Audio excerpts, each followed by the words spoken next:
I've been teaching on the Economics and Management, or E&M course, since about 1997. Prior to becoming an academic, I spent some time working in industry and after an MBA as a management consultant. Management research has ranged from international acquisitions to intellectual property management and issues related to intellectual property. And I think all of that has helped inform my teaching. I'm a relatively new recruit to St. Peter's, but St. Peter's is such a warm and welcoming college that it already feels like home. My research and writing is primarily in the field of international environmental law, in particular international climate change law.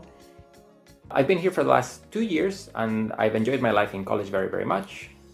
First of all, we're trying to understand the physical processes that took place in the first few instants in the history of the universe, which must have taken place at very high energies that we can't access in our laboratories. Secondly, we're trying to understand the nature of dark matter, which is this elusive form of matter that we can only observe indirectly right now. And thirdly, we're trying to understand the accelerated expansion of the universe in the late stages in the evolution of the universe. So I've been a fellow at St. Peter's now for 6 years. I've researched the global history of the United States in the 19th century. And the things that excite me about that history are the great movements of Americans overseas to Britain, to the British Empire in Africa as part of that process, the transfer of goods, of people, of ideas that accompany those processes. So I've worked on American immigrant communities in Britain and currently working on them in Southern Africa. My own educational journey began at a big comprehensive school in Scotland, and it took me all over the UK and then to the United States for a decade before I landed here at St. Peter's.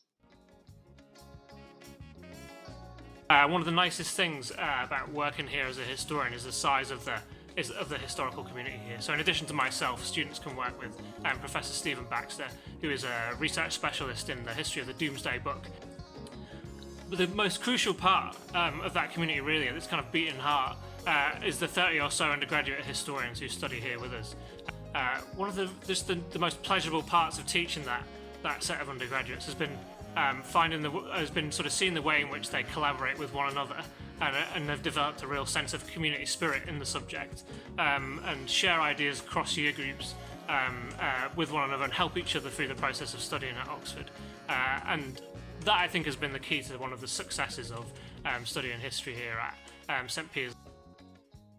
One thing I love about Oxford generally, but about St. Peter's especially, is that where you've got a community of academics and students who are bound together first by their love for a subject and their aptitude for it, you've got people with every kind of backstory.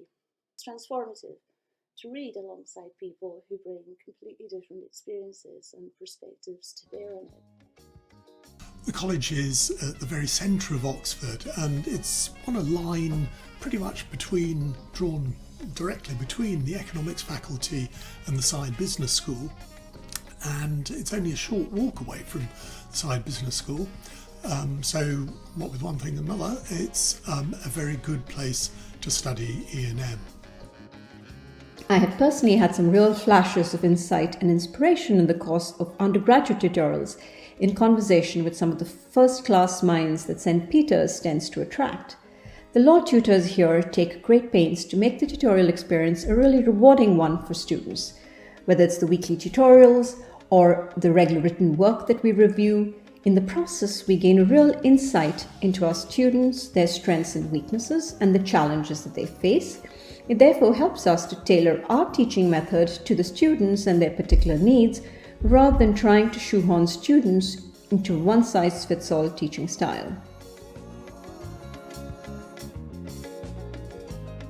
I think the college was intended to be, and certainly still is, a place that is open to all.